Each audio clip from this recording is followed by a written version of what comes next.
Buenos días a todos, somos Entre Guerras y esto es Informativo Geopolítico, unos minutos en los cuales intentaremos resumirte toda la actualidad geopolítica acaecida durante el 3 de junio de 2025. En Ucrania, durante la pasada noche, las Fuerzas Armadas ucranianas llevaron a cabo un ataque masivo con drones en la región de Jersón, según ha dicho el gobernador puesto por Rusia en la parte controlada por Moscú. Más de 100.000 habitantes de 150 localidades de dicha región se quedaron sin electricidad debido al ataque. En la región de Zaporilla también se ha informado de que la parte rusa ha quedado sin electricidad debido a otro ataque masivo. El ataque produjo daños en una subestación eléctrica en el distrito de Kerneysk, en la región de Jersón, y en otra subestación en el distrito de Melitopol, en Zaporilla. El Servicio de Inteligencia de Ucrania ha anunciado una operación en la que han atacado el puente sobre el estrecho de Kerch que une Crimea con la Rusia continental. En esta ocasión han colocado cargas explosivas con una potencia de 1.100 kilogramos en el equivalente a TNT bajo los pilares submarinos de dicha infraestructura. Según el Estado Mayor ucraniano, durante la operación Spiderweb, en la que se usaron 141 drones, se atacaron 41 aviones militares. Supuestamente se destruyeron o dañaron aviones A-50, Tupolev 95 y Tupolev 22M3, estacionados en las bases aéreas de Belaya, Diaghilev, Olenya y Ivanovo el 1 de junio. Según Kiev, esto supone haber inutilizado el 34% de la flota de bombarderos estratégicos rusos. Por otro lado, según conversaciones en Le Monde, un exoficial del alto rango del ejército francés, Guillaume Marcel, ha dicho que Kiev no habría podido llevar a cabo un ataque aeródromos rusos sin la inteligencia estadounidense. Por otro lado, el Instituto para el Estudio de la Guerra ha señalado que las fuerzas rusas están intensificando sus operaciones en el norte del Oblast de Sumy, con ataques dirigidos específicamente hacia Andrivka, Yunakivka y Miropilya. Estos movimientos parecen coordinarse con el aumento de ataques con drones y artillería sobre la propia ciudad de Sumy, lo que sugiere un intento de preparar una ofensiva futura para ser capturada. Sin embargo, este organismo considera poco probable que Rusia logre tomar Sumy a corto o medio plazo, recordando que no han capturado ciudades ucranianas de más de 100.000 habitantes desde julio de 2022. Esta información se ve apoyada por los testimonios que han dado a Radio Free Europa los artilleros de una dotación de artillería ucraniana en la región de Sumy, que afirman que están presenciando ataques diarios de infantería por parte de las fuerzas rusas, principalmente a pie. La unidad afirma que los objetivos son las tropas rusas y sus líneas de suministro, mientras que Moscú no deja de concentrar fuerzas para una ofensiva prevista para el verano. Zelensky ha dicho que apoya una hipotética reunión entre él, Donald Trump y Vladimir Putin en Turquía, ya que le da la impresión de que no habrá un alto el fuego sin dicha reunión. Andriy Yermak, jefe de la oficina del presidente de Ucrania, ha llegado a Estados Unidos junto con una delegación encabezada por la viceprimera ministra Yulia Sviridenko. La comitiva, que también incluye a funcionarios de defensa y de la presidencia, abordará temas clave como el desarrollo militar, el frente de batalla, las sanciones contra Rusia, la creación de un fondo de inversión para la reconstrucción y la repatriación de niños ucranianos deportados a Rusia. Noruega se ha comprometido a ayudar a Ucrania a cubrir un posible déficit de gas de 1.000 millones de euros, según ha informado el presidente Volodymyr Zelensky después de reunirse con el primer ministro noruego Jonas Gahr Støre en Vilna. Zelensky ha explicado que si la infraestructura de gas dañada por ataques rusos no se restablece, Ucrania podría enfrentarse a una escasez durante el próximo invierno. Ha agradecido el respaldo de Noruega para cubrir la parte del suministro aún no asegurada, equivalente a unos 1.000 millones de euros. En Oriente Próximo, el ejército israelí ha anunciado la muerte de 3 soldados en Jabalia, al norte de Gaza, tras la detonación de un artefacto explosivo. Por tercer día consecutivo, el ejército israelí confirma que abrieron fuego contra sospechosos palestinos que se acercaron a sus fuerzas a unos 500 metros de un centro de distribución de ayuda humanitaria en la zona de Rafah. El Ministerio de Salud de Gaza ha informado de 24 muertos y decenas de heridos en el incidente. Hoy Israel ha publicado por primera vez un mapa de la ofensiva en la Franja de Gaza. La 162ª División está operando en el norte de la Franja, mientras la 152ª en la ciudad de Gaza y el corredor de Netzarim. Por otro lado, la 36ª y la 98ª ha avanzado desde el sur y este de Yan Yunis, y la División de Gaza opera en Rafah, al sur de la Franja. Otro misil balístico ha sido lanzado desde Yemen contra Israel sin que se informe de ningún tipo de daños. El ejército israelí ha informado que 2 cohetes fueron lanzados desde el sur de Siria contra los altos del Golán ocupados. Este sería el primer ataque de este tipo desde hace más de un año. Las autoridades israelíes han encontrado el lugar del impacto de los cohetes sirios, los cuales no han provocado daños. El ejército ha respondido rápidamente con fuego de artillería sobre la zona de lanzamiento. El ministro de Defensa israelí ha afirmado que Israel considera al líder sirio al-Golani directamente responsable de todas las amenazas y lanzamientos de cohetes contra el Estado de Israel, hablando de que la respuesta completa llegará pronto. Por otro lado, parece ser que el ataque ha sido autoría del movimiento Resistencia Islámica.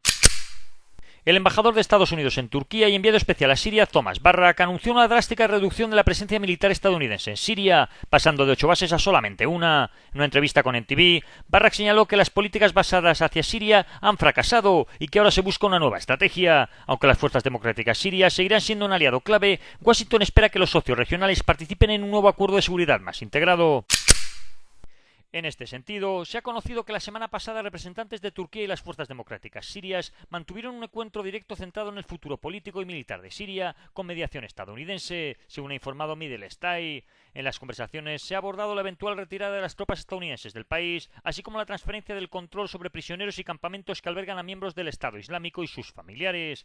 También se ha discutido la posibilidad de integrar a las fuerzas democráticas sirias en una nueva estructura militar nacional bajo la autoridad del gobierno central en Damasco. La reunión ha contado con la participación de funcionarios de nivel intermedio de ambas partes. En Europa, el Ministerio de Defensa de España ha suspendido la licencia concedida a PAP Tecnos, filial de israelí Rafael, para fabricar en territorio español 168 puestos de tiro y 1.680 misiles contra carro Spike LR-2 destinados al ejército de tierra. La medida implica la revocación de la licencia tecnológica relacionada con un contrato anunciado ya en octubre de 2023, antes de los ataques del 7 de octubre, por valor de 287,5 millones de euros. No obstante, el Ministerio ha aclarado que el programa militar en sí no ha sido cancelado. La decisión se enmarca en una estrategia más amplia impulsada por el gobierno español para reducir la dependencia tecnológica de empresas israelíes. Así lo ha explicado la secretaria de Estado de Defensa, Amparo Valcarce, quien ha mencionado que se están desarrollando planes de desconexión en este sentido.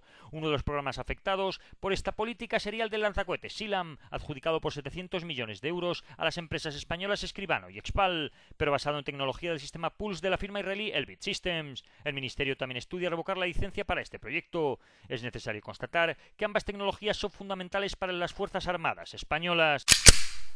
El gobierno de los Países Bajos ha dimitido tras la ruptura de la coalición gobernante provocada por la retirada del ultraconservador Partido por la Libertad. El primer ministro Dick Schoof explicó que tras la salida de este partido la coalición ya no cuenta con respaldo suficiente en el Parlamento, lo que hace inviable su continuidad. Ha lamentado que se haya llegado a este punto en un contexto de desafíos importantes como la crisis migratoria y la escasez de vivienda. La decisión del Partido por la Libertad de abandonar la alianza se debió precisamente a la falta de consenso sobre su propuesta para endurecer la política migratoria.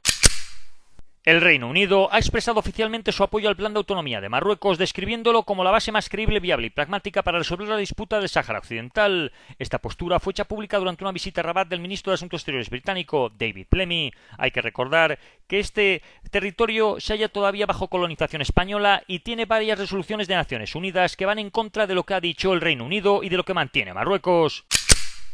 Reino Unido ha anunciado que invertirá 2.000 millones de libras adicionales en drones y adoptará tecnologías y tácticas inspiradas en la guerra de Ucrania. El plan incluye tanto drones kamikaze de bajo coste como sistemas reutilizables más avanzados. El gobierno sostiene que la combinación de estas tecnologías con tanques y artillería hará al ejército 10 veces más letal. Sin embargo, sectores críticos advierten que el uso de drones podría reducir el umbral para recurrir a la fuerza y fomentar la guerra como primera opción.